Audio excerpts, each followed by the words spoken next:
Shalom, berakar dalam firman hari yang ke-278, kita akan membaca dari kitab Hagai. Mari kita berdoa. Ya Tuhan, kami bersyukur kepada Engkau buat hari ini, dan kami berdoa biarlah Tuhan terus memberikan kekuatan kepada kami hari lepas hari, dan terlebih kekuatan dari firman Tuhan. Terima kasih dalam nama Tuhan Yesus. Amin. Pasal 1.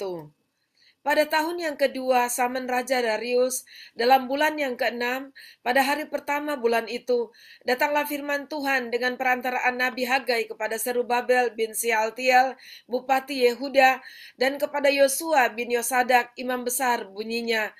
Beginilah firman Tuhan semesta alam, bangsa ini berkata, sekarang belum tiba waktunya untuk membangun kembali rumah Tuhan. Maka datanglah firman Tuhan dengan perantaraan Nabi Hagai, bunyinya, apakah sudah tiba waktunya bagi kamu untuk mendiami rumah-rumahmu yang dipapani dengan baik, sedang rumah ini tetap menjadi reruntuhan? Oleh sebab itu beginilah firman Tuhan semesta alam. Perhatikanlah keadaanmu. Kamu menabur banyak tetapi membawa pulang hasil sedikit. Kamu makan tetapi tidak sampai kenyang. Kamu minum tetapi tidak sampai puas. Kamu berpakaian tetapi badanmu tidak sampai panas. Dan orang yang bekerja untuk upah, ia bekerja untuk upah yang ditaruh dalam pundi-pundi yang berlobang. Beginilah firman Tuhan semesta alam, perhatikanlah keadaanmu. Jadi naiklah ke gunung, bawalah kayu dan bangunlah rumah itu. Maka aku akan berkenan kepadanya dan akan menyatakan kemuliaanku di situ. Firman Tuhan.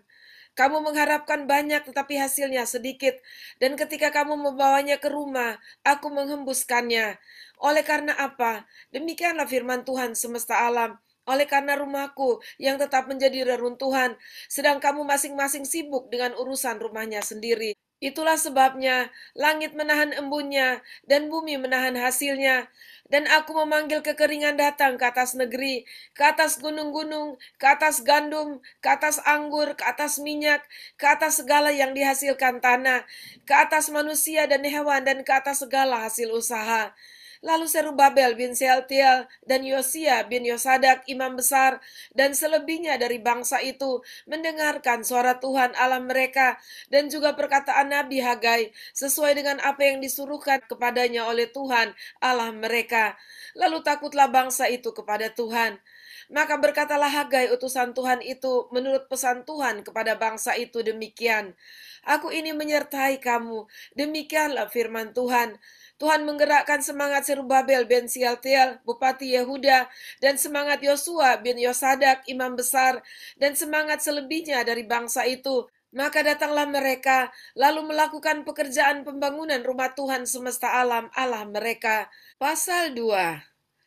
Pada hari yang ke-24 dalam bulan yang ke-6, pada tahun yang kedua zaman Raja Darius, dalam bulan yang ke-7 pada tanggal 21 bulan itu, datanglah firman Tuhan dengan perantaraan Nabi Hagai bunyinya, katakanlah kepada Serubabel bin Sealtiel Bupati Yehuda dan kepada Yosua bin Yosadak imam besar dan kepada selebihnya dari bangsa itu demikian. Masih adakah di antara kamu yang telah melihat rumah ini dalam kemegahannya semula? Dan bagaimanakah kamu lihat keadaannya sekarang? Bukankah keadaannya di matamu seperti tidak ada artinya?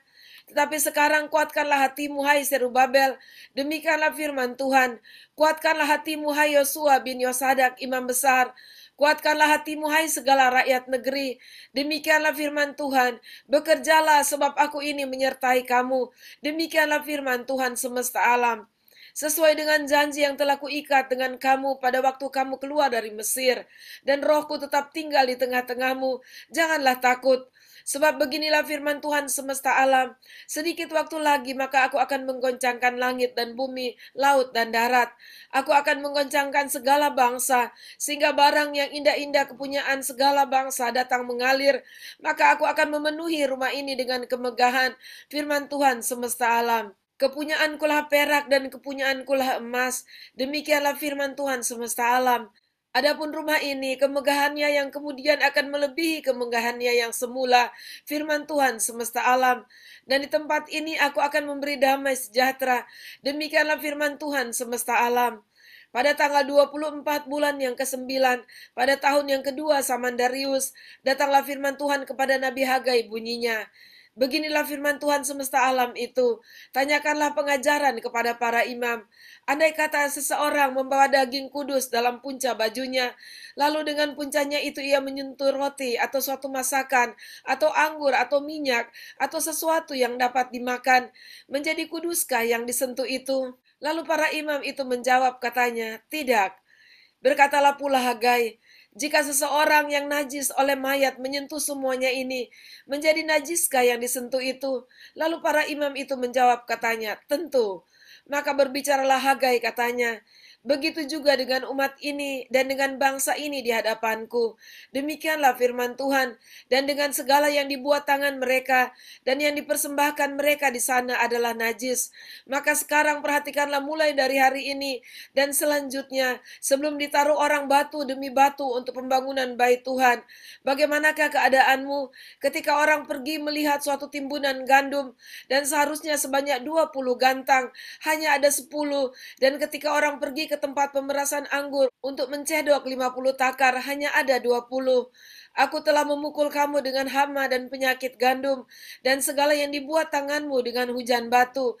Namun kamu tidak berbalik kepadaku. Demikianlah firman Tuhan. Perhatikanlah mulai dari hari ini dan selanjutnya, mulai dari hari yang ke-24 bulan ke-9, mulai dari hari yang diletakkannya dasar bait Tuhan, perhatikanlah, apakah benih masih tinggal tersimpan dalam lumbung, dan apakah pohon anggur dan pohon ara, pohon delima, dan pohon zaitun belum berbuah. Mulai dari hari ini aku akan memberi berkat.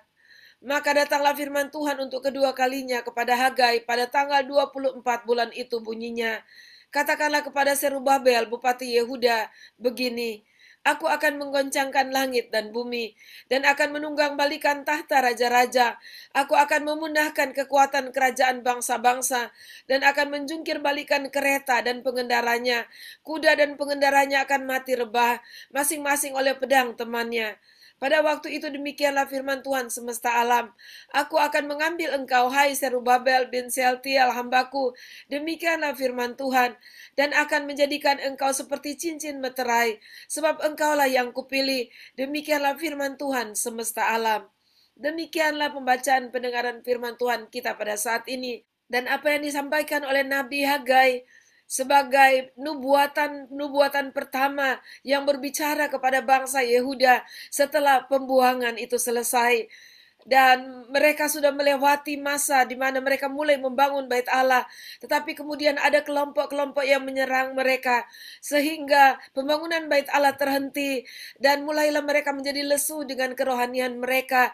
Dan orang-orang yang sudah mulai lesu kerohaniannya, tanda-tandanya adalah mereka mulai memikirkan dirinya sendiri. Dan kepentingan-kepentingan mereka sendiri. Dan mulailah rakyat Yehuda membangun rumah mereka masing-masing. Sedangkan pembangunan bait Allah terbengkalai. Lalu datanglah firman Tuhan melalui Nabi Hagai kepada bangsa ini. Dan puji Tuhan karena akhirnya Serubabel yang merupakan Bupati Yehuda dan juga Yosua sebagai imam besar menanggapi dengan positif dan membawa kebangunan rohani bagi bangsa ini. Dan kita bersyukur kepada Tuhan apabila Tuhan berbicara kepada umatnya, dan umatnya mendengar, maka pemulihan dari Tuhan, berkat dari Tuhan. Bahkan Tuhan katakan mulai hari ini aku memberkati engkau. Dan kita melihat bahwa berkat yang sama akan mengalir dalam kehidupan umat Tuhan yang sungguh-sungguh mendengarkan perintah Tuhan, mendengarkan firman Tuhan, dan melakukannya. Tuhan Yesus memberkati, mari kita berdoa. Terima kasih Tuhan, kami bersyukur kepada Engkau untuk pembacaan pendengaran firman Tuhan kami dari kitab Hagai ini, dan biarlah kami boleh belajar dari Engkau untuk mengutamakan Engkau lebih daripada apapun kepentingan pribadi kami. Pada saat kami mengutamakan Engkau, kami tahu Tuhan juga mengutamakan hidup kami, memperhatikan kami, memberkati kehidupan kami. Terima kasih Tuhan, kami mau terus dibangun di dalam Engkau, dan kami boleh menjadi umat Tuhan yang sungguh-sungguh bersemangat di dalam Engkau, dan melihat kemurahan Tuhan dan karya Tuhan yang luar biasa di dalam kehidupan kami. Terima kasih, dalam nama Tuhan Yesus kami berdoa. Amin. Puji Tuhan, sampai jumpa besok. Tetap semangat, Tuhan memberkati.